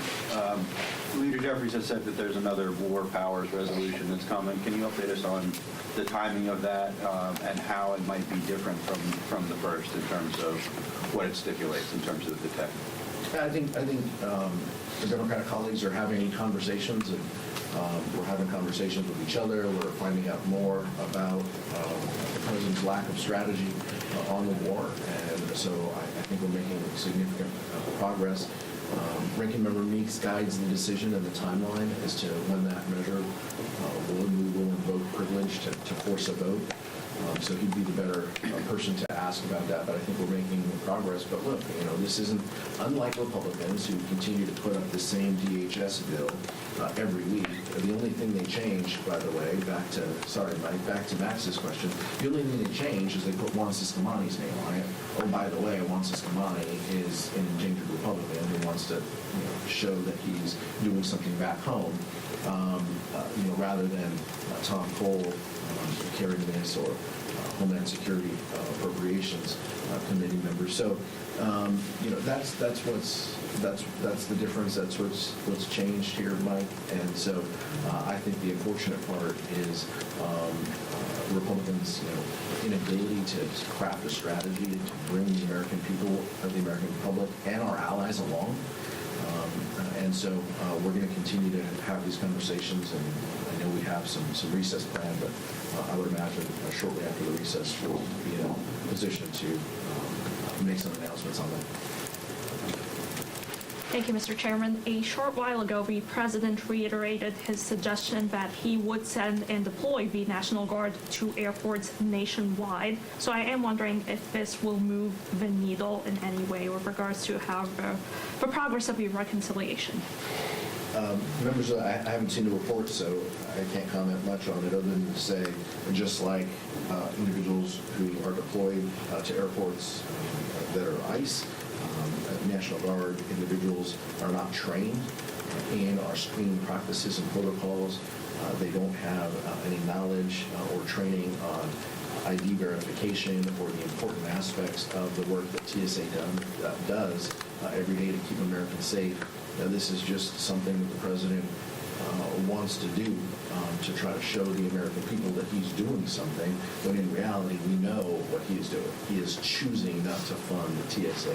He is choosing to exacerbate the pain that individuals at airports are seeing on a daily basis. Last question.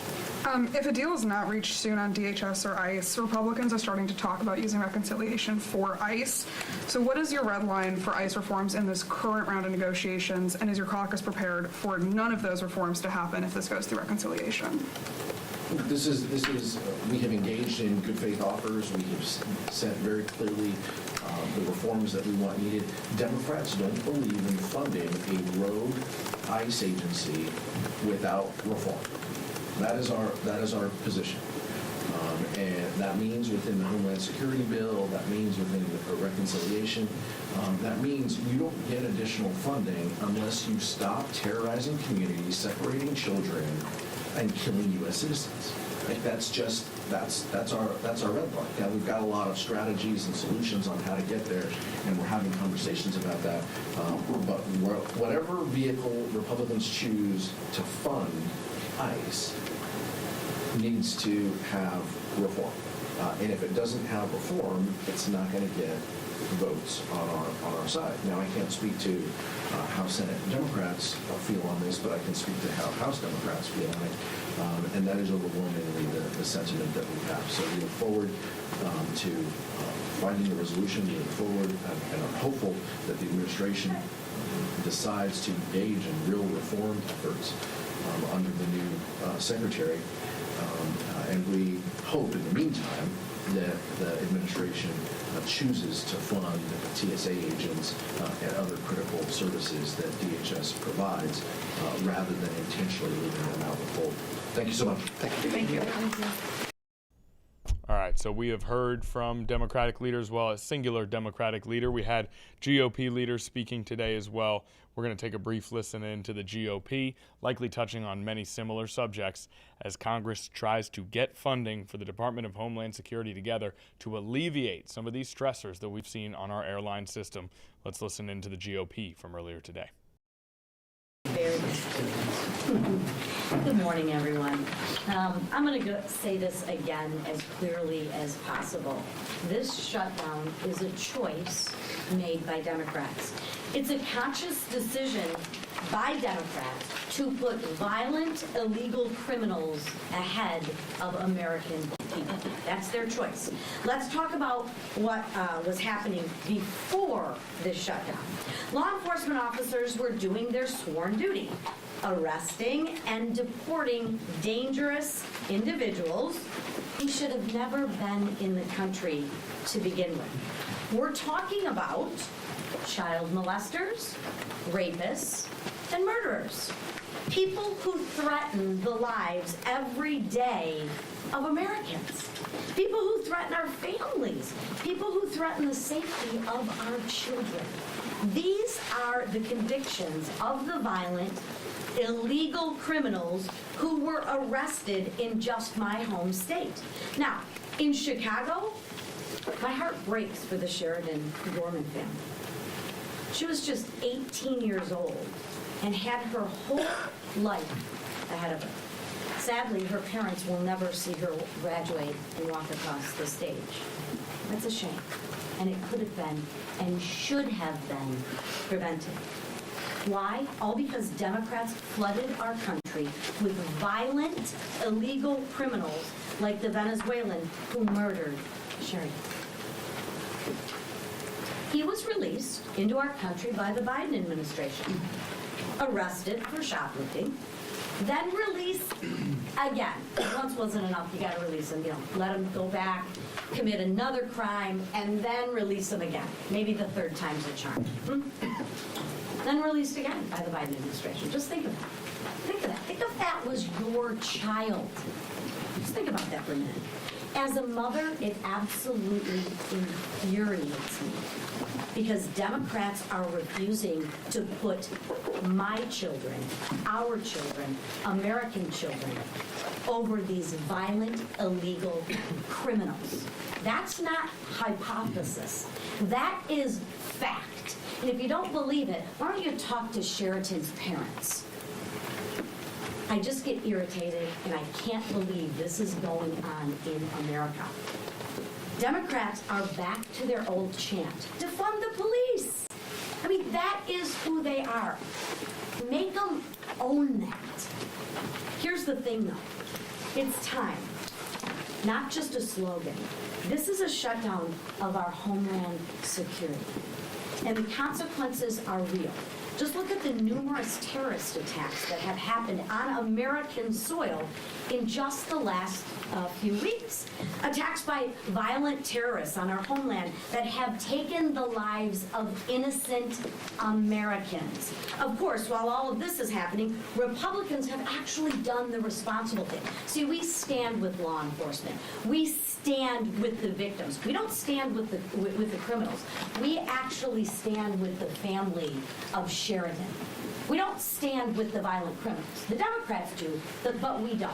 And please, please remind them of that. Because Hakeem Jeffrey couldn't even denounce this. I mean, that is sick. That is sad, right? Listen, while all of this is going on, Republicans have to do the responsible thing, and we are going to continue to do the responsible thing. We have voted again and again to fund our homeland security to protect Americans. And we're going to do it again this week with a clean DHS funding bill. And like last week and the week before, I expect that nearly every single Democrat will vote to defund law enforcement again.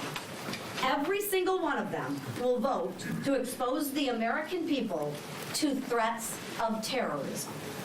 They will be voting to make communities less safe, and they will risk the lives of the American people to make sure that we protect the violent criminals, right? Those are your Democrats. Those are the Democrats that you all support. It sickens me. I'm here to protect Americans, and I'm here to protect law-abiding citizens. And that's what we're going to vote again. We're going to stop playing politics. We're going to put the American people first again. And I will close by saying this. Thank you, President Trump, for doing what the Democrats refuse to do. And thank you for always putting Americans first. Thank you for using every single resource at your disposal to keep Americans safe. And to the Democrats, it's really simple. Fund the Homeland Security and represent the people that elected you. Supposedly they should be Americans, but represent the American people.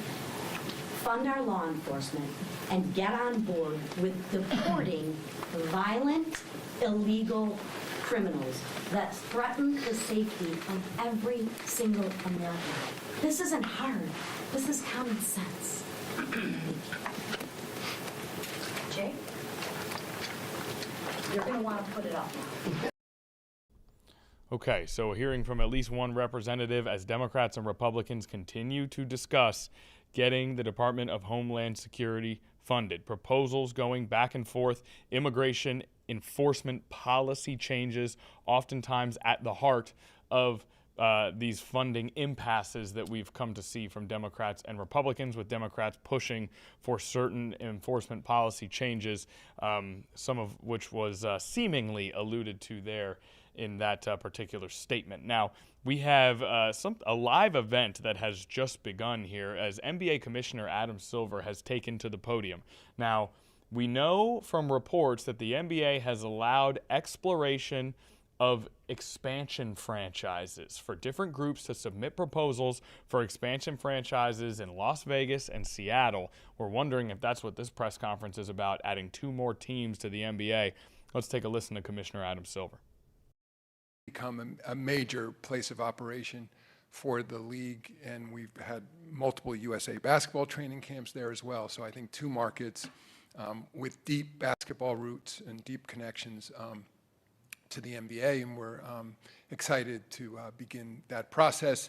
As we said in the press release, we are in the process of engaging an investment bank here in New York City called PJT. It's led by someone named Paul Taubman, who's been working with our league for decades. Actually was part of a process when we expanded to Canada roughly 30 years ago. So he's very familiar with the league, as is his organization. And as I said, I anticipate enormous interest in both those opportunities. Mark Tatum, our Chief Operating Officer and Deputy Commissioner, is here today, gave an update to our board on ongoing discussions in terms of creating a new league in Europe.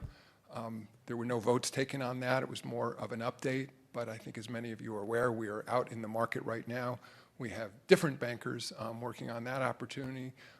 JP Morgan and another organization known as RAIN, 2 investment bankers who are soliciting interest. There are 12 separate markets we're looking at the moment. Over 100 organizations are currently involved in this process. And as I said, once again, there been enormous enthusiasm. We have ongoing discussions with the existing basketball infrastructure in Europe, both through our federation, FIBA, through the various country leagues, and the Euro League. And again, think that basketball globally it remains as number 2 sport, maybe fastest growing sport in the world. And it seems to be, whether on the men's side or the women's side, we see tremendous interest in continuing to grow the game. So I would say virtually everything we covered at the board meeting was very positive.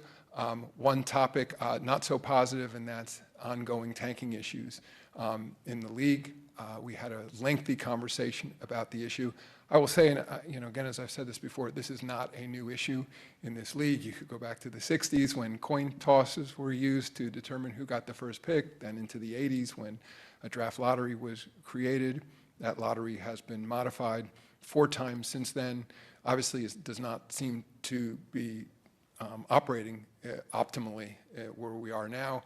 This may be an unusual year because of a perception of such a deep draft. I'd say that's combined with the advent of advanced analytics in all the sports, that teams are now making sort of, calculations in terms of opportunities and risks and rewards. And I understand where that incentive takes our teams. This meeting was not about pointing fingers at any team in particular. Again, I understand where the incentives are. We understand why it results in certain behavior. And I will say seemed unanimous in the room that we needed to make a change, and we needed to make a change for next season. Exactly what that change is, we're continuing to work on. No votes were taken today. I think there's also unanimous agreement that we need to make this change in advance of the draft and free agency this year, so all the teams understand the rules of the road going into next year. That means we will most likely have a special board meeting in May, in which at that point we will vote on whatever modification we come up with. We've been hard at work on this issue for several months now. That's led by Byron Spruill and Evan Wash and James Jones in the league office. Of course, we have a competition committee. They've been working on that issue with us. We've been talking separately to our general managers. I do think ultimately this is a decision that needs to be made at the ownership level. It has business implications, it has basketball implications, it has integrity implications for the league. So it's one that we take very seriously, and we are going to fix it, full stop. And I want to say that directly to our fans.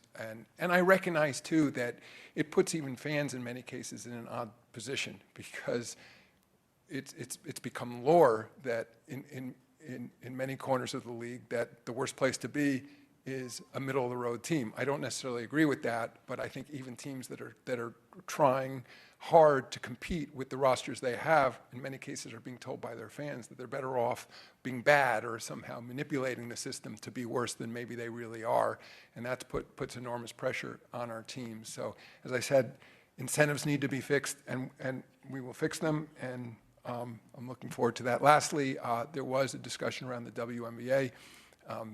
The NBA proper owns over 40% of the WNBA. Then when you take the various team interests that are WNBA team interests that are represented by NBA owners, probably close to 80% of the league of the WNBA is owned by NBA interests. So there's great interest in the league. People were extremely happy about the fact that the collective bargaining situation was resolved in time to save training camp and free agency and the season. We, of course, have 2 expansion teams joining us. We talked about how that process is going, the benefits to operating these 2 leagues in parallel, and that there are things that are done differently, things that are done collectively. But I think that what came out of the room was just, again, people were very pleased with where we came out on the WNBA side. And I've talked to many players directly and read the reports coming out of collective bargaining, and I'm really pleased that both sides feel that it's a fair outcome. I think that's very important when you go through a process like that. So, Tim, with that, happy to answer any questions. We'll start in the third row on the right. Tim? Hi, Adam. Hey, Tim. Tim Reynolds with the AP. Good to see you, as always. On expansion, can you share if there was any concerns about, I mean, you've talked about this, and it is a complicated thing, selling equity in the league. We all understand that. If there was any concern that any owners expressed, and to that end, I know it just happened, what's a logical timeline? You probably won't commit to one, I get that, but what are the logical next steps, and what's the hope as far as how long this part of the process might take? Sure, Tim. There weren't concerns. I will say, in a way, we're in a good situation because there are some owners who felt that we just frankly don't need to expand. So they didn't necessarily see concern with going forward, but we felt we're in a very solid place with the 30-team league we have now. I think they're Seattle and Las Vegas, in terms of their history and support of NBA basketball, are unique in terms of available markets in the U.S. right now. No knock on any other markets. Those are just the markets we're focused on. So I think there was a discussion about, of course, dilution economically and dilution talent-wise. And I think there was a presentation by Paul Taubman and others at the league office about what the implications are by, if you're always a reminder when you expand, you're selling equity in the existing league. So, for example, if partners share in 1/30th of national television revenue or 1/30th of international opportunities, now if you expand by one team, it's 1/31st or 1/32nd with 2 teams. So there's that straight economic analysis. There's also potential dilution of talent. I mean, if your goal as an NBA owner ultimately is to win a championship, no matter how well managed your team is, if there are 2 more teams out there, number one, you're presumably going to lose some talent to those teams, but also it's harder to compete to win a championship if there's 32 teams than if there's 30. So again, I wouldn't put that in the category of concern. It more went in the category of considerations. But it's also why, just to make that distinction, we didn't announce today we are expanding. We announced that we're exploring expanding. And part of exploring expanding means, I mean, one, of course, there's the economic implications of what's the value of that franchise. or franchise is will ultimately be determined by the market, and then the league has to make an assessment whether it's then worth it to go forward at those valuations. But I think they care a lot about who their potential partner or partners might be, and then particular situations in each market, like what arena would we play in, what are plans, are people looking at other arenas? All those things are part of the consideration set. So the discussion today and in the meetings leading up today went more to, all right, what are all the factors that we'll look at? And then ultimately, the view is you could explore expansion more softly by just having conversations, but certainly it was my view and others that we owe it to these markets to be transparent and to be more formal with our approach to that, so that everybody feels they have a fair shot. There's an investment banker, there's people at the league office working on this. And so if you are interested, and I'll say that now to people who may be listening or watching this, if you're interested, call the league office, call PJT Partners directly in New York. And just want to make sure everybody understands there's been no handshakes on the side, there's been no commitments, there's been no promises to anyone. This is a completely transparent process. Nothing is set in stone right now.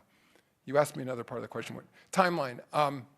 As I said before, our goal was in 2026 to resolve this issue one way or the other. So my timeline, we weren't so specific with the board, is that we need to know by the end of this calendar year what it is we're doing. It may not be that, every I is dotted, but that would be our goal this year. Okay, third row, two in from the left, Simone. Simone Sandri, Gazzetta dello Sport, on the NBA Europe front.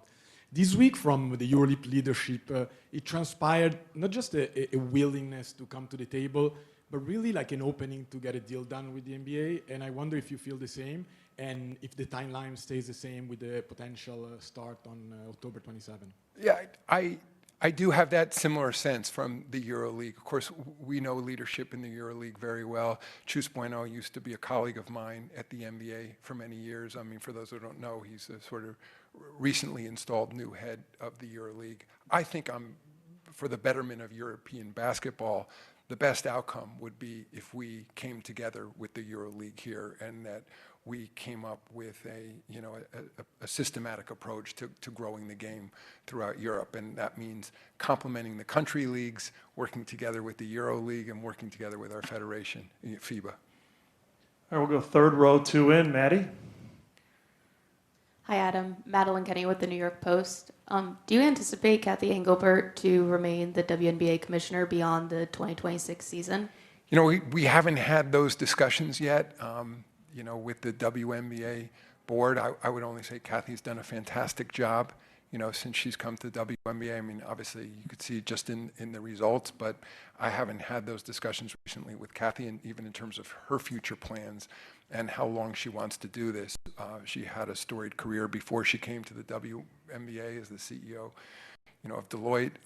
But I'd only say the results speak for themselves, and I'm very happy, and I know ownership is very happy with where things stand in the WNBA. Second row, two in from the right. Chris? Commissioner, Chris Daniels from Como TV in Seattle. Good to see you again under these circumstances. We all know what happened 18 years ago, and the past is prologue to this. Since the team moved, both Amazon and Microsoft are now two of the most wealthiest companies in the country. Amazon is now a partner for you. We know about all the NBA players that have moved from Seattle. Tens of thousands of people have moved to Seattle since the franchise left. So the question is, what does the city of Seattle have to do to prove itself in this process? And do you expect multiple bidders, whether it's in Seattle or Las Vegas? I do expect that there will be multiple bidders, and I don't think it's about anything specific that the city of Seattle needs to do. As you say, we have strong business partners there. I travel there frequently. The Storm have had great success in Seattle. It's just a wonderful market. And on top of that, enormous economic growth around technology. I think it has more to do with who comes forward as the potential owner, understanding the arena situation, understanding the economics, because putting aside what somebody is willing to pay for the franchise, we want to make sure they're in a position to be successful, and whether that means sharing a building, with the hockey team or whatever arrangement is put forward. That's what I meant before, when our team owners are, on one hand, they compete like crazy on the court, but then they're all partners. And I think part of the issues we'll be looking at is, will we be putting a team in position to be successful in Seattle? I mean, I see no reason standing here today why that shouldn't be the case, but we're going to work through this process. Second row on the end on the right, Joe. Joe Freeman with the Oregonian. Might as well keep things in the north. Okay, so that comes across as more of a sort of an NBA state of the league press conference, touching on a number of different topics there. Obviously, expansion, the primary topic that is being asked about, that they're discussing, but also questions about the new WNBA CBA that was recently agreed to, raises for players in the growing league. All right, well, that does it for us here on Live Impact News. We hope to see everybody here tomorrow.